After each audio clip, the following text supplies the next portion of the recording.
Hi, Timmy. You having a nice laugh, are you? I mean, it's Christmas. It's Christmas morning.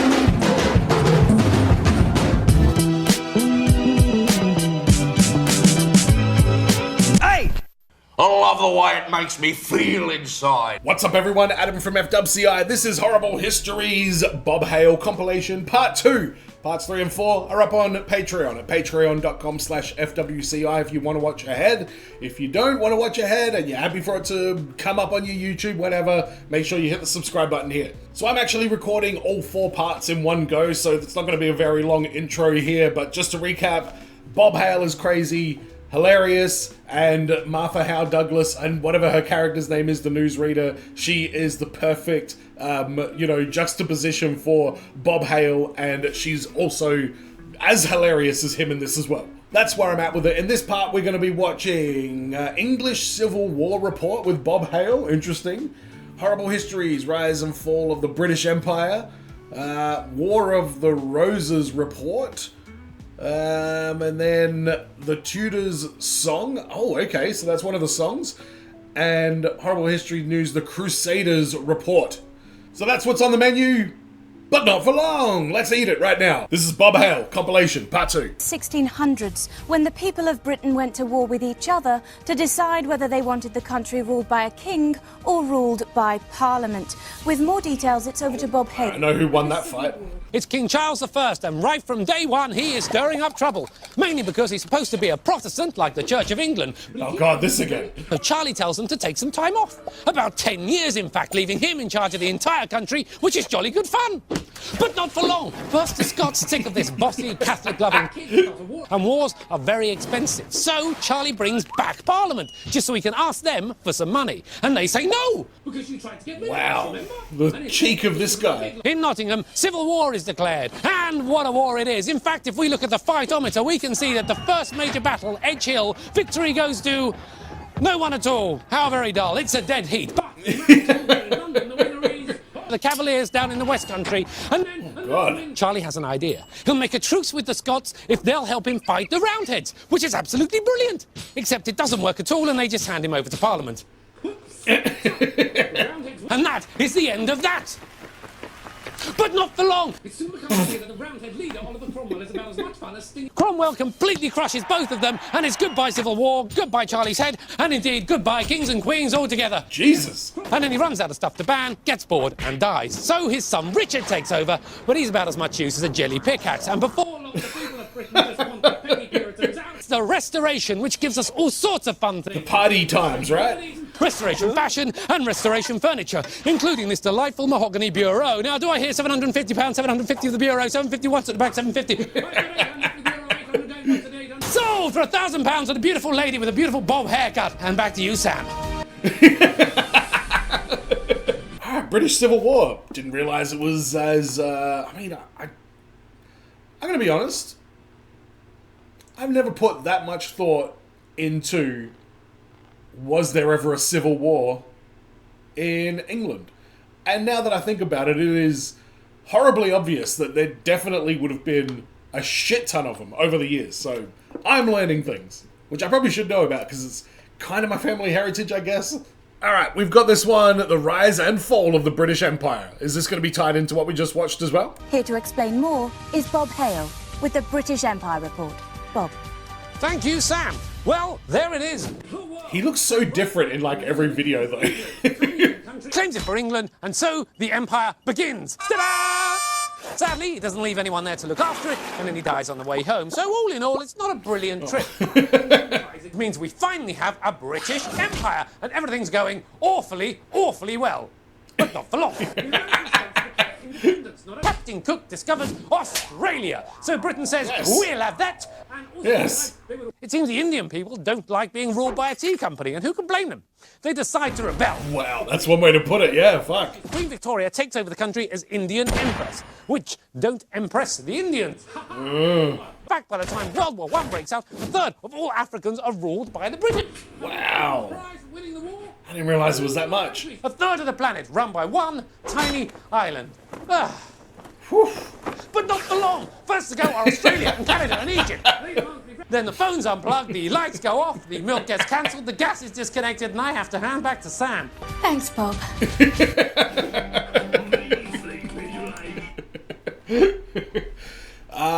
Okay. Yeah, the fall of the British Empire. That makes a lot of sense. Again, I know dribs and drabs of bits and pieces of that, but it's... Let's just talk about the elephant in the room. Maybe I am as dumb as a child, but I am learning. That's the important thing. Alright, this is the War of the Roses, which I do not know what that is. Gruesome war with their own relatives for the right to the crown. Here with more details. Oh, it's a family war? Oh, the year is 1453, and that right there is Henry VI, though he could be called Henry the Sick, because mentally he's rather ill, so unwell in fact that he can't run the country anymore. So, meaning he'll run the country while the king is ill. What a lovely chap! Or is he? Well, since Henry is from the House of Lancaster, whose symbol is a red rose, and since Cousin Dickie is from the House of York, whose symbol is a white rose, and since this report is on the War of the Roses, well, you can probably see where this is going. They leave poor old King Henry sitting all alone in a tent, having once again fallen ill. So once again, Oh God, really? By inventing Love Day, where the Yorkies and the Lancastrians walk through the high street holding hands. I'm not even making that bit up. Holy shit. Yorkies turn to run away this time, but clearly not all that far away, because the very next year, they try yet again. The Battle of Northampton. Leaving Henry behind, again. And he's found all alone in his tent. Kidding me? Final victory goes to the Yorkies, and that really is the end of that. But not for long. Henry might be ill, but his wife refuses to give up. So she nips up to Scotland and borrows an army. And what do you know? Restarts the whole war! She's really subject to the Yorkies at the Battle of Breakfast, which has this effect. Oh no, Dickie boy. Killed in battle, leaving his son Eddie to pick up where Daddy left off, which is getting beaten by Mrs. Henry. And the country is filled with peace and rainbows and prancing lambs and pretty coloured flowers. But not for long! Eddie falls out with his chief advisor, the Earl of My God! and rule the country very nicely for years and years and years and years, and that is the end of the War of the Roses. Really, honestly, this time, properly and forever. I don't believe you. Unless you count the bit where Eddie dies and his brother Richard III takes over and then loses the crown to Henry Tudor at the Battle of Bosworth, but that bit's not important. Ah, now, Tudor's Song. It seems like a good time to just roll straight into it. To keep alive his memory, he called his own son Henry. What was he like? He was fucked, is what I understand. 'Cause we're Tudors, Britain's biggest feuders, and just like barracudas, we kill with methods foul. At least we're not as rude as Simon Cowell. You had another. A girl? Not again. Oi! That's me you're talking about!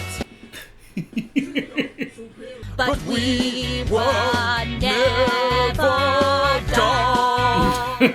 Yeah, agreed. There was always something going on with you guys. Holy shit. So, I've listened to a couple of the songs, and I didn't get into them, although that one had the words written on the screen, which actually helped me a lot, so I think that's probably the key for me when I watch the songs, is to make sure that the words are on the screen, because it's just a lot going on. There's a lot of new information I'm taking in. I'm trying to follow a story with some names that I don't recognize. Sometimes the song makes it a little bit difficult to hear what's going on. So I haven't had a great deal of overwhelming joy from the songs on there, but that one had very good lyrics that I thought were just very well put together. So musically, from like a quality standpoint, it's still good, but it just doesn't make for great reaction content, unfortunately. But that was the Tudors Song, and I enjoyed it. And again, Martha Howe Douglas is just exceptional at everything she does. I've yet to see her in anything on here where she didn't absolutely kill it. So let's finish this one up with the Horrible History's The Crusades Report. A time when the Christian people of Europe decided to go to war with the Islamic people in the Middle East just because they didn't believe in the same things. Hard to imagine, I know. Yeah, wow. Okay, let's touch on this then. Thank you, Sam. Well, I'm Bob Hale, and I'm on a bit of a crusade to tell you all about the Crusades, a series of extremely religious wars that started nearly 1,000 years ago. He decides the entire Holy Land should be reclaimed for the Christians. And how does he plan to do this? Simple. He says any Christian who goes to fight for the Holy Land will get into heaven, which the Christians quite like the sound of. And so began the Yeah, wow, that's how this whole thing started? Turns out this crusading lark is a tricky old business, and that's just the journey. Because many ships back then Tricky old business? to the Holy Land. Yep, they walk there, which takes a lot longer than going to the shops, even if you go to the big shops down at the Arndale Centre and not the little one on the corner. We turkey twizzlers and dead bodies, except not turkey twizzlers. They never got that desperate. Ha ha! Little joke there. Well done, Bobsy. But despite all these difficulties, the Christians managed to take over huge chunks of the holy... Hang on a second. Did he just say, well done, Bobsy? Well done, Bobsy. Little joke there. Well done, Bobsy. But...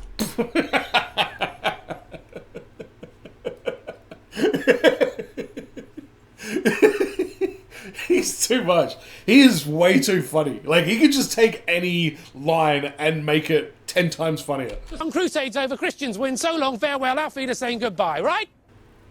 Nope. Wrong! So after spending 40 years or so mulling over what to do next, the Christians come up with a groundbreaking new plan. A crusade! Yep, it's another one, and it's a big... Oh my god! I guess crusades, plural. And a big old fight breaks out. Nothing to do with the Muslims, though. Oh, no. In fact, the Crusaders start fighting amongst themselves. So half of them decide to just call it a day and go home. Wow, interesting. Hours of love and holding hands, and that is the end of that. No doubt, no diggity, and no questions asked. But not for long. Also, we thought, but in 1202, another pope, the ironically named Pope Innocent, yes, really, that's his name, comes up with a bold new initiative. What? Followed by the 5th Crusade that achieves nothing. Followed by the 6th Crusade that achieves nothing. Wow, and it just keeps going. We are working to resolve the problem, but in the meantime, we hope you enjoy this. Wow. Okay, alright. I mean, I'm not going to say that I'm an expert on anything now after watching Bob Hale talk about it, but that gave me, again, more knowledge than I had going into this video about that topic. But I'm enjoying this. I love his, like, catchphrases. Well done, Bobsy. I mean, Jesus Christ, that was fucking hilarious.